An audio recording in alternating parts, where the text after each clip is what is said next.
Thank you for joining today's section on the year of security thinking, DMP Assistant, and cybersecurity in 2024-2025.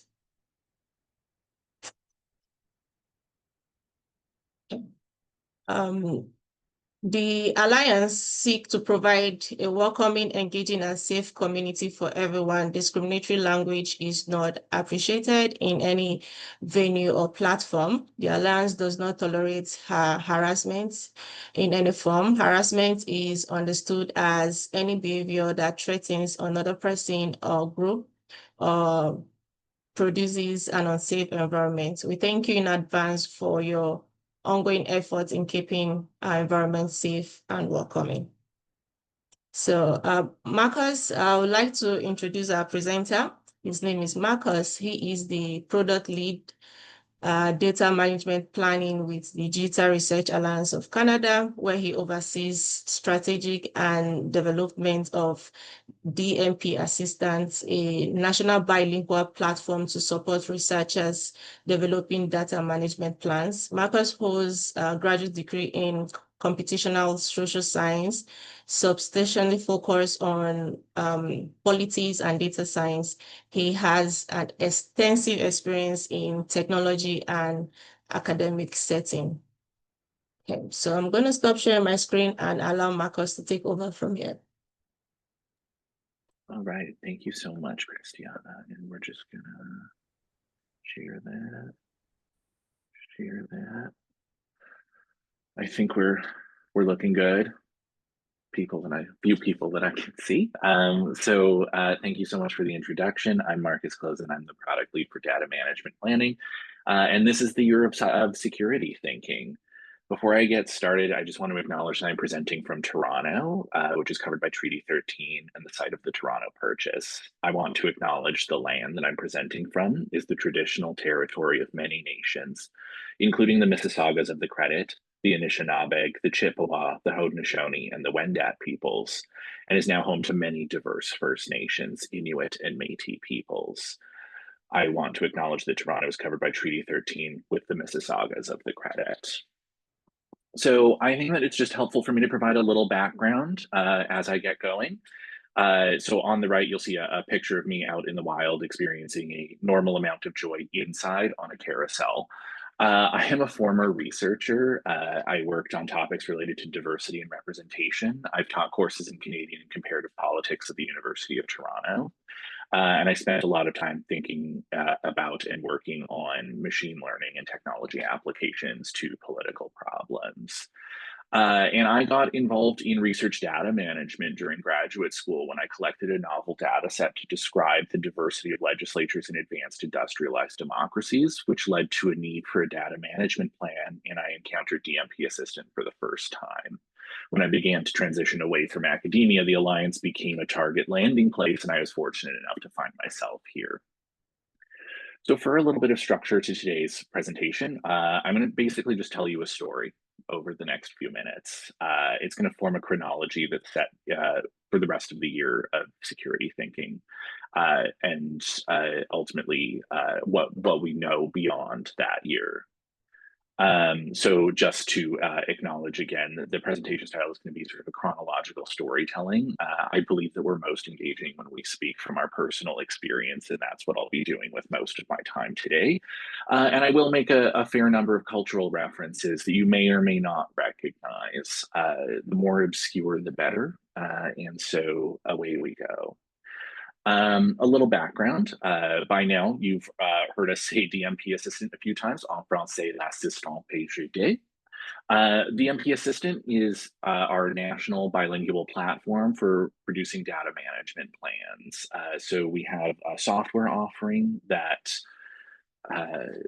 assists researchers in meeting the requirements of DMPs, but also we provide through the data management planning expert group a lot of content that is of use to various researchers, as well as providing a place where institutions can provide their own templates to assist researchers.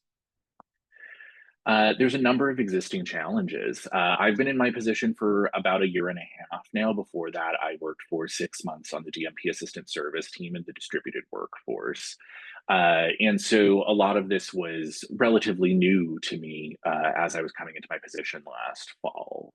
Quite a number of complex relationships. We're working on a shared code base with multiple international partners with different priorities, which can provide a number of challenges. But I'm very fortunate to be part of a large group of talented product and project managers working across these partners, where we work to remedy issues as quickly as they come up.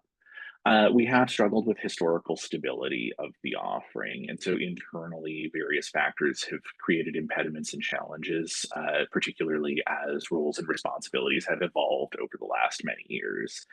And we also deal with legacy decision making a lot, where decisions have been made sometimes that haven't looked into the very far distance. And when we make those kind of decisions, sometimes there are reverberations that will come back to us later on. So in 2024, we were intending some work on single sign-on, which had been in the works for quite a while. And we had promised and rescheduled deployments of this feature a few times already in 2023 and 2024. This process shifted when someone suggested using a different service than the one that our main international partners use, and we began working toward a September 2025 deployment timeline for this single sign-on feature. And we were actually able to meet that timeline, which was good news. Uh, just a note here is that we work across a vast number of time zones, and you must remember this if anything else that is to come next will seem magical. So sort of starting at the beginning of the chronology, this is the week of the incident, which has not yet taken place. So we're around Monday, September 16th. I was having a very normal week. We had our regular planning meeting, a working group meeting, various blocks of preparation, various presentations we're getting ready for. As a professor of mine in graduate school used to say, September isn't real, and the month is passing very quickly. On Wednesday, I had a particularly heavy block of meetings, and as I'm sure many of us are wont to do, when I've had a particularly heavy day of meetings, I'm sure to sign off on time when my day concludes. And so now that I'm sort of off the clock, colleagues that work in Alberta are still going because it's not yet 5 o'clock there. And so a discovery is made late in the day on Wednesday, September 18th. Our lead developer sends a request after 5 p.m. Eastern requesting that I attend the stand-up meeting the next morning. I frequently leave the developers to do stand-up on their own. And seeing this message, but also being off the clock, I note the time and I go about my evening as normal. Over the course of the rest of their afternoon, the lead and the other developer continue to find information about what they believe they might have uncovered, and information comes slowly to them. The person who actually implemented the single sign-on feature is no longer available, and they're piecing together information as quickly as they can with a feature that they are not necessarily immediately familiar with. And so a discovery becomes an incident when when the clock rolls over to Thursday, September 19th. So I have usually 2 or 3 hours in the morning due to the time difference between Eastern and Mountain time zones, where I am largely working independently. I use this for administrative work, developing policies, writing up documents, things that I really need to focus on without interruption. And so the first appointment on my calendar is at 11:30 Eastern, and is still recorded in Outlook when I looked back in my calendar as, quote, probably stand up, end quote. So as I get to my desk and I start my morning, outside of work complications are also present. My partner's parents have been driving for the last 11 days across Canada to come visit in Toronto. And they text that they'll be getting to our home in the beaches around 4 p.m. So when I attend probably stand up late in the morning, we start the meeting and the developers are quite somber. They explain to me what they believe that they found, which is a vulnerability within the way that we have implemented single sign-on that may contribute to the ability of malicious attackers to access user data. We lack absolute clarity, but what has become clear through yesterday and the work that has already started for them this morning is that something is indeed wrong. and we begin the process of responding. We agree immediately that we'll meet several times throughout the day on an as-needed basis, but with scheduled check-ins in between, a specialty Slack channel to keep the circle tight. So we are discussing in a side channel and not discussing openly on Slack where we're visible to a larger number of people. And we agree that we should not share more widely than we need to. These are the immediate security considerations that we've made based on the information that we have. And so around noon, I immediately have to start canceling meetings with a colleague who I'm not able to take the time with because I need to be able to focus on this. I speak to my boss immediately, the Director of Research Data Management, Lee Wilson, and make him aware of what's happening and that I'm managing the situation, but that he will need to be advised sort of periodically about what's going on. And we begin the process of communicating with other teams at the Alliance to initiate essential processes, including cybersecurity. So in the first several hours, we continue to communicate as we uncover how this issue is working. We develop an understanding that a malicious user could hypothetically have used SSO in order to intrude on an existing user's account by manipulating the email related to the account identity. And we begin reviewing cases. How could this create issues for user data? Were plans at risk? What other considerations do we need to be looking at? Around 2 p.m., so a few hours into this, we are discussing the issue internal to the team, and we determine that the scope of the incident is actually much smaller than we may have initially worried. These 2 hours, in my mind, are so incredibly long because of just responding to this as quickly as we could. And looking back through notes at the time in the calendar, I realized that this was only 2 hours. SSO has been available for only a few days on DMP Assistant, and our traffic remains at a normal level. We don't see anything out of the ordinary. We've seen relatively few accounts created with single sign-on, which is also good news to us at this time. And use to access existing accounts is also low. So around 80 accounts were created in the days since the feature launch. A few have used SSO to join to existing accounts. We've also identified that the vulnerability works differently from how we initially worried that it might be, and that the risk is actually much smaller. So the risk was to recycled email addresses principally. So if somebody had previously created an account, SSO could have been used to access that account, and that might be a risk to information. We still have to fix it, and we have to communicate what we're doing to a fair number of people without doing so too soon, without creating any additional risks, and without worrying anyone before we need to. And so around 2:30, I report to my boss again. I shoehorn another meeting into his schedule, which is always very full. I explain what we've just learned, which is fresh in my mind, and the conversation involves me rambling, and I'm actually pointing quite a lot because I'm saying the notion runs this way, and we are actually running this way. And so we determine that we're not in immediate danger, but we do need a fix to this problem. At 3, I have a meeting with cybersecurity to explain the recent discovery, to explain what we've uncovered, to outline next steps, and to plan to fix the issues. This meeting runs very efficiently. We sort of are able to get onto the same page very quickly. At 3:30, I have a meeting that I could not cancel with about expert group priorities, and I'm meeting with one of our main partners at one of our partner institutions, and I'm unable to tell them actually what's going on, but they can see from my face that I'm having quite a day, and so I have to say, like, I will be able to tell you more in a little while. At 4 Eastern, we have the end of day stand up, which we had previously agreed to. With a deeper examination of information available, reveals that we're not in immediate peril as we might have suspected originally, and that we are acquiring more information on user accounts accessed and created to be absolutely sure that nothing detrimental has happened yet. We develop a plan to fix the vulnerabilities that exist and to be able to deploy those Monday morning. So we will get this fixed as quickly as we can. So then I am actually off on Friday, September 20th, having had that previous stand up. It seems that I am fine to take that day, but I do have what is possibly the most stressful holiday day I have ever taken.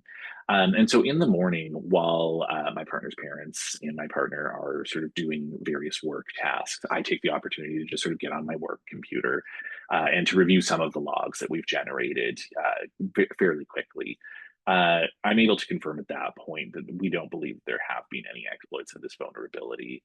And knowing that a fix will be completed by end of day and ready to deploy Monday morning, we are in a position where nothing is really too concerning and requires us to do anything more significantly than we are already doing. We don't need to panic. Things are looking very good. And so Monday, we commit to an account review. We're able to review in further detail, specifically like highly detailed logs, and to manually match which users have used which related services that would have experienced vulnerability. And there's multiple eyes on all of these logs. So we've probably 4 separate people have sort of reviewed these logs, worked through them, and ensured that everything looks fine. The issue was corrected. A few small fixes really solved the issue greatly initially. We introduced a few changes to the way that single sign-on worked on DMP Assistant, and we're able to disallow users from changing their email for these security reasons. So previously, a user could just change their email at will. We have had to disable this because it did present quite a security vulnerability. And as a side point, if you are an active user of DMP Assistant and you want to change your email, you can actually just create a new account with the new email and then email the help desk, and we will merge those accounts. We have not eliminated the ability to change any details about your account. It's just the process is a little bit more administrative now, which allows us to ensure that we are on the up and up security wise. In the course of correcting the issue, we discovered a few legacy decisions that are not necessarily the greatest for security, and so we were actually able to, through this incident, respond to a few other issues before they actually came up. So later in the day, we conduct an account login audit where we go through sort of anything that even remotely touched single sign-on. The final determination at the end of all of this is that there was absolutely no exploit of the vulnerability. And so we, with it patched, with the assurance that there has been no risk to, or there has been no malicious action on any user data, are able to begin the process of communicating.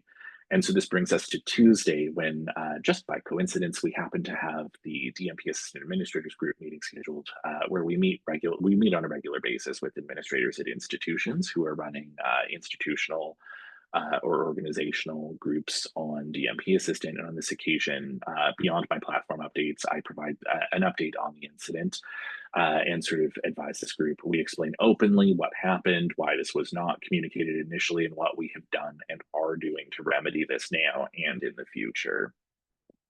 And so, in terms of immediate outcomes from this, we have to develop several policies. So we have an internal incident handling policy that we have that came out of this. Clear responsibilities and communications in the event of a security incident. We have an emergency shutdown procedure now, which we did not have previously. I sometimes call this the crash it policy. So just under what circumstances we would just shut it right down. This did not meet those criteria, but in the future, it's possible that we might uncover something where we would need to just shut the service down. And an existing but now updated data breach policy in the event that this had come to the actual sort of worst outcome, what we would do in that situation. Beyond the incident, please note that the subtitle is or Wake Me Up When September Ends. In October, we finish our responses to this security issue with more security developments. Accounts now require confirmation of email, and for added security, last fall, we required confirmation of all existing accounts. So again, if you are an active user of DMP Assistant, you haven't used it in a while, you may need to confirm your email when signing in. Through November, we have discussions with our international partners about these security features, and really began work. This had started several months before, but really began work with the Alliance Cybersecurity team to begin the process of selecting a firm to complete a penetration test on DMP Assistant. Skipping a few months there because I think December, much like September, does not really exist in the work context. In February, I traveled to The Hague to attend IDCC 25, the International Digital Curation Conference. And among other things, was able to discuss our security challenges, part of a larger presentation on DMP Assistant, its past and future. And this was followed up with meetings in Edinburgh at the Digital Curation Center at the University of Edinburgh, who are our main partner on this code base. And security was a major discussion point as we worked through a lot of efforts between our organizations. March brought about that penetration test that we had been working on. And so that was completed on the new infrastructure the DMP Assistant was at that time in the process of moving to. The penetration test ultimately found that our security posture was very good. There were sort of a lot of small things to remediate, which we have undertaken to remedy in the period since. At the end of our year of security thinking, we've identified several other areas where we could do better, and this led to a lot of interrogation of practices internal to the team, of the application itself, across organizations that use this code base. In general, our security is doing fairly well, but as we introduce more modernized features, we need to think ahead to security, and particularly, we need to make sure that when we're deploying something that has to do with access, that we need to more thoroughly test that and ensure that all of this is remediated in advance. Looking ahead also means anticipating bumps in the road. And so as we look at features, we spend a bit more time looking at what those potential bumps are and anticipating the way that things might ebb and flow. I want to acknowledge at this point that I'm very lucky to work with a lot of very talented people. So this is the DMP Assistant service team. This is sort of the core of the DMP Assistant offering. So besides myself and Lee Wilson, who is Director of Research Data Management at the Alliance, we work with a few people at the University of Alberta. Omar, Aaron, and Momo are all involved in the development of our version of the application. Carrie McMillan is our DMP specialist, and she works principally on content, but also frequently gets drafted into communications efforts. James and Jonathan are the co-chairs of the expert group that works to develop a lot of the upper end of our important content. And Sean Bathgate is our system administrator at the University of Victoria. Massively thankful to have incredible people to work with who are able to support the work that we do here, and were instrumental in surviving the year of security thinking. Thank you all so much for coming and listening to my little story about the year of security thinking, and I'm looking forward to your questions. Thank you, Marcus, for that wonderful presentation. I'm looking at the chat and the Q&A section. There are no questions. Oh, someone just dropped the question. All right. So this person said, I really enjoyed the storytelling with the timeline. Are your policies and procedures applied more broadly to RDM or specifically to the DMP tool? So we communicate a lot across the research data management team. I was remarking to a colleague in cybersecurity earlier that I think that sort of communicating about what was going on at the time that it was going on last year led to a lot of positive outcomes for research data management. But in general, these kind of application policies have to be specific to the specific tool. So in this case, all of these policies are specific to DMP Assistant. But that we are frequently exchanging information between various tools and platforms within research data management, but that because everything sort of has its own architecture as part of a suite of legacy decisions, again, that these policies have to be made specifically with each individual platform. Thank you so much.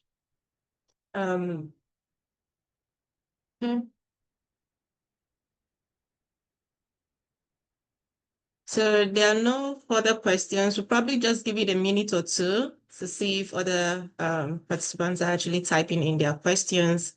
While we do that, just a brief of announcement from my end.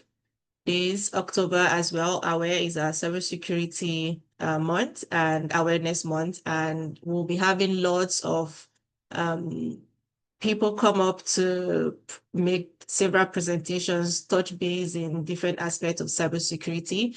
I shared the link on chat box. You are more than happy to go through it and see what excites you. Okay. And just register and participate in each of the presentations that are forthcoming. Thank you.